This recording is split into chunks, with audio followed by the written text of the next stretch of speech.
बड़े मजे आ गए ना कि बिना इस टॉपिक को पूरा किए, बिना कोई होमवर्क दिए कैसे ये खत्म हो गया।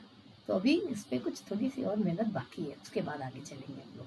तो हम स्टार्ट करते हैं। ये वाला सेगमेंट मैं करवाऊंगी आपके साथ में, इसके बाद एक छोटा सा दूंगी जो आपको खुद करना है, साथ में सोल्यूशन भी इसका अलग शीट पे दे दूंगी। ठीक है, चलो शुरू करते हैं। कोशिश करना सब चीज़ अपने हाथ से सॉल्व करना, बिकॉज तभी आपको दिमाग में आएगा, समझ में मजा भी तभी आएगा। Okay, purchase of goods in cash. Purchase of goods in cash, ठीक है जी। अब इसमें क्या हो रहा है, इसमें आपने कैश पे माल खरीदा। तो इसमें क्या क्या चीज अफेक्टेड हो रही है, आप मुझे बताओ। पहली चीज, गुड्स है, आपके पास आ रहा है, क्योंकि आप माल को नगद में खरीद रहे हैं तो गुड्स आ रहा है। और कैश में खरीद रहे हैं तो कैश जा रहा है। कितने से गुड्स आ रहा है, 5,000 रुपए से। और कैश कितना जा रहा है, 5,000 रुपए। तो सिंपल चीज हो गई, goods plus 5,000 and cash minus 5,000। दूसरा देखते हैं, purchase of goods from x on cash 5,000 and credit 10,000। अब इसका क्या मतलब हुआ, परचेज ऑफ, ये स्पेलिंग थोड़ी सी गलत हो गई, I am sorry. Purchase of goods from x, किससे खरीदा, एक्स से। ऑन कैश 5,000, एक्स से नगद खरीदा, ठीक। और उधार पे, एंड क्रेडिट 10,000, और उधार पे खरीदा 10,000। इसका मतलब हो गया कि आपने माल कितने का खरीदा, गुड्स कितने से प्लस हो जाएंगे, 5,000 का कैश और 10,000 का उधार। तो गुड्स प्लस हो गए आपके 15,000 रुपीज से, ठीक। अब इसमें से एक टुकड़ा तो आपने कैश देके खरीदा है, तो कैश में से माइनस हो जाएगा 5,000, और एक टुकड़ा आपने 10,000 का वो आपने खरीदा है उधार पे। तो उधार, इसका मतलब क्या हुआ, एक रिस्पॉन्सिबिलिटी या लायबिलिटी, जो भी, किसके प्रति, एक्स के प्रति, क्योंकि एक्स से खरीदा है, वो भी आपकी प्लस हो गई। एक रिस्पॉन्सिबिलिटी बढ़ गई ना अभी आपके ऊपर, जब आप पेमेंट करोगे तब ये रिस्पॉन्सिबिलिटी खत्म हो जाएगी। अभी रिस्पॉन्सिबिलिटी बढ़ गई कितने से, 10,000 रुपए से। आया समझ में। तो गुड्स बढ़े 15,000 से, कैश घटा 10,000 से, और एक रिस्पॉन्सिबिलिटी बढ़ गई 10,000 से। नहीं समझ में आया, इसको हम दो पार्ट्स में भी कर सकते हैं। यहाँ मैं छोटा सा इधर लिख लेती हूँ, फिर हटा दूंगी। लेकिन गुड्स और कैश को पहले एक बार पकड़ो, गुड्स को और कैश को, सिर्फ इतना। Purchase goods from cash, from x on cash 5,000। तो सिंपल है, गुड्स प्लस 5,000 और कैश माइनस 5,000, बात खत्म। अब दूसरा पोर्शन देखते हैं, purchase goods from x on credit 10,000। X से माल खरीदा उधार पे, उधार पे खरीदा तो कैश तो आएगा नहीं पिक्चर में, रिस्पॉन्सिबिलिटी आएगी। और माल खरीदा है तो गुड्स प्लस 10,000, और कैश तो आएगा नहीं, रिस्पॉन्सिबिलिटी प्लस 10,000। आया समझ में, जिम्मेदारी बढ़ गई 10,000 की और माल आ गया। जब इसका पेमेंट करेंगे तब ये जिम्मेदारी खत्म हो जाएगी, अभी तो नहीं खत्म हुई, अभी तो बढ़ रही है। अब अगर हम इन दोनों को, क्योंकि ये एक ही एंट्री से था, इनको कंबाइन कर देंगे तो गुड्स प्लस 5,000 यहाँ और प्लस 10,000 यहाँ, तो टोटल हो गए 15,000। तो गुड्स प्लस हो गए 15,000 रुपए से, कैश माइनस 5,000, कैश माइनस 5,000, और रिस्पॉन्सिबिलिटी बढ़ी 10,000 से, रिस्पॉन्सिबिलिटी प्लस 10,000, खत्म, सिंपल, अंडरस्टूड। अब ये नीचे वाले को पोर्शन को मिटा देते हैं। तो हम चाहें तो हम तोड़ के छोटे में भी कर सकते हैं, और अगर जब हमारा दिमाग अच्छा चलने लगेगा तो हम कंपाइल्ड फॉर्म में भी उसको कर पाएंगे, कोई दिक्कत नहीं आती है। Next, sale of goods. अब माल खरीदा है तो बेचना भी तो है। Sale of goods to Y, X था जिससे आप खरीद रहे थे, वाई है जिसे आप बेच रहे हैं। Sale of goods to Y ₹5,000। कितने का माल बेचा है, 5,000 रुपए का। किसको बेचा है, वाई को। तो माल कितने का खत्म हो गया, 5,000 रुपए का। तो पहले तो हम गुड्स को माइनस कर देते हैं, गुड्स माइनस हो गए कितने से, 5,000 रुपए से, ठीक है। आउट ऑफ विच, 5,000 का माल बेचा, लेकिन out of which 3,000 is received in cash. 5,000 में से 3,000 आपको नगद मिल गए। तो आप बोलोगे कैश को प्लस कर ले, 3,000 कैश को प्लस कर लिया, पर क्या ये यहां खत्म हो गया, माल बेचा था 5,000 का, पैसा मिला 3,000, बाकी का कहां गया, 2,000 कहां चले गए, खत्म, ऐसे ही उड़ गए। भाई 2,000 वाई ने अभी पे नहीं किए, वो बाद में पे करेगा। तो जब वो बाद में पे करेगा तो आपके पास एक अथॉरिटी आ गई वाई के ऊपर। वो अथॉरिटी जो आई है वो आपकी बुक्स में प्लस हो गई। वाई ने अभी आपको 2000 रुपये देने हैं, तो इसको हम अथॉरिटी की तरह लिखेंगे और अथॉरिटी हमारे यहाँ प्लस हो गई 2000 रुपये से। अब ये ट्रांजैक्शन पूरा हुआ। भाई जितने का माल बेचा उतने का हिसाब भी तो आना पड़ेगा। माल बेचा 5000 का, नगद आया 3000, बाकी कहाँ चले गए? तो भाई वाई ने बोला है कि बाद में दूंगा। अब ये लिखी नहीं होती हर चीज़। अगर हर चीज़ लिखी हो तो फिर तो पूरी किताब बन जाए एक एक चैप्टर पे। इसलिए कुछ चीज़ें हमें समझनी पड़ती हैं। It is very well understood.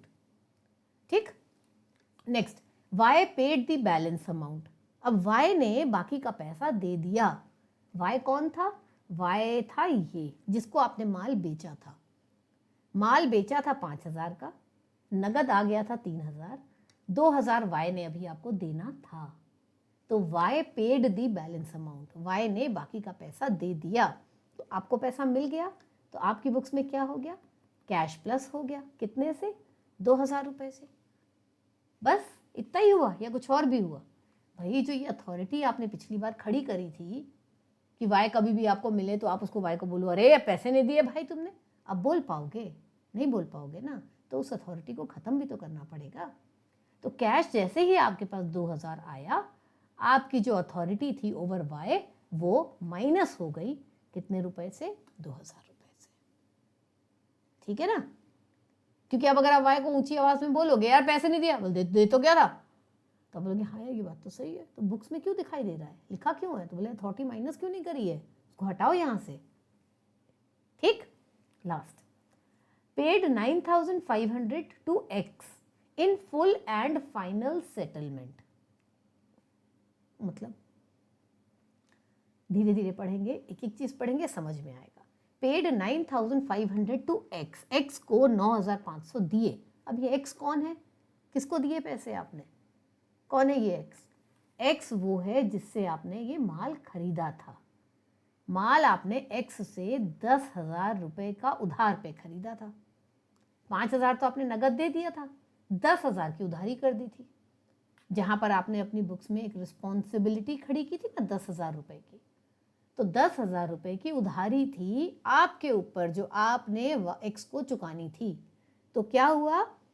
Paid 9500 to X in full and final settlement. देना कितना था? 10,000 रुपये। दे कितना रहे हो? 9,500। बाकी का 500 कहाँ चला गया? या तो आप बाद में दोगे या उसने आपको डिस्काउंट दे के ख़त्म कर दिया है। अब हम ये कुछ भी सोच सकते हैं कि बाद में देंगे, ऐसा भी सोच सकते हैं, और ख़त्म कर दिया ऐसा भी सोच सकते हैं। अकाउंट्स में कभी भी दो बातें सोची नहीं जा सकती। सोचना है वो क्वेश्चन आपको बताएगा, आपकी चॉइस नहीं है कि हम ये सोच लें या वो सोच लें। क्वेश्चन में साफ साफ लिखा है इन फुल एंड फाइनल सेटलमेंट, मतलब क्लियर, हिसाब बराबर। 10,000 आपने मुझे देने थे, आपने 9,500 दे दिए, मैंने बोला हिसाब बराबर। इसका क्या मतलब हुआ कि 500 रुपये का आपको डिस्काउंट मिल गया, तो आपके लिए वो 500 रुपये का फायदा हो गया, लेकिन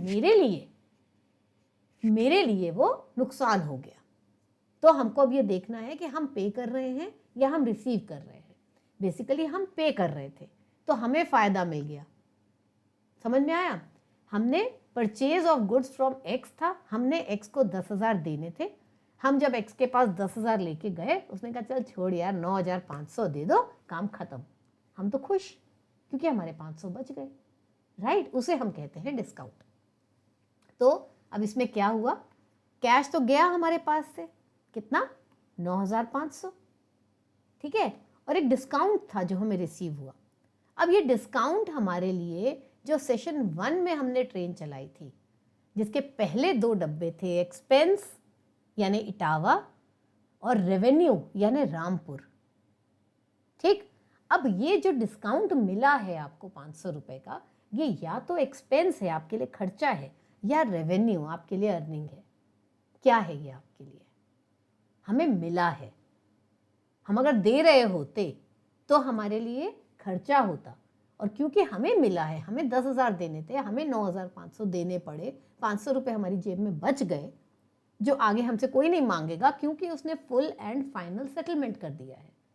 तो ये 500 रुपये हमारे लिए रेवेन्यू हो गया, इसलिए हम इसको रेवेन्यू की तरीके से अपने पास जोड़ लेंगे। कितना? 500 रुपये। खत्म हो गया। ये जो रिस्पॉन्सिबिलिटी खड़ी करी थी वो भी तो खत्म करो, क्योंकि इसके बाद एक्स आपको रोक कर पैसा नहीं मांग पाएगा, क्योंकि उसने खुद 10,000 के बदले 9,500 लेके 500 रुपये का डिस्काउंट आपको दे के काम खत्म कर दिया है। तो जो रिस्पॉन्सिबिलिटी आपने एक्स के लिए ली थी अपनी बुक्स में, उसको भी खत्म करना आपकी जिम्मेदारी है।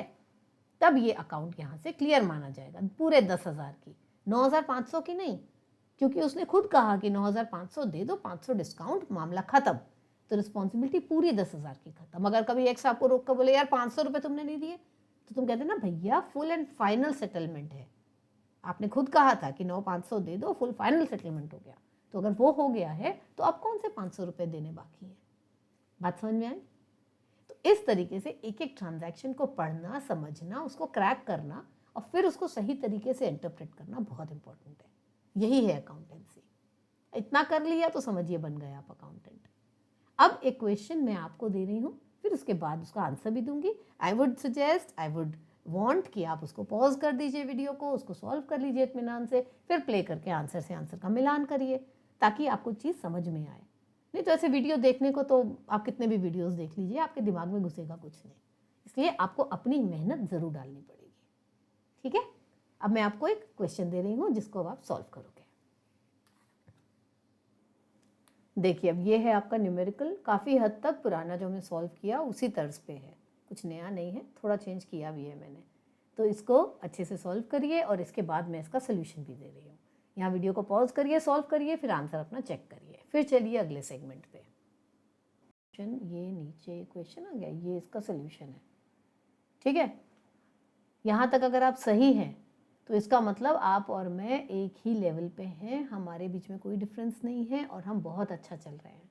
और अगर यहाँ तक आप अभी नहीं पहुँच पा रहे हैं तो सेशन 1, सेशन 2, सेशन 3 को ध्यान से देखिए, एक बार फिर देखिए, न्यूमेरिकल एक बार फिर सॉल्व करिए, क्योंकि मेरे साथ अगर पेस बना बना के चलेंगे, सब्जेक्ट का जो ब्यूटी है वो आपको तब मज़ा आएगा, तब आप उसको एंजॉय कर पाएंगे।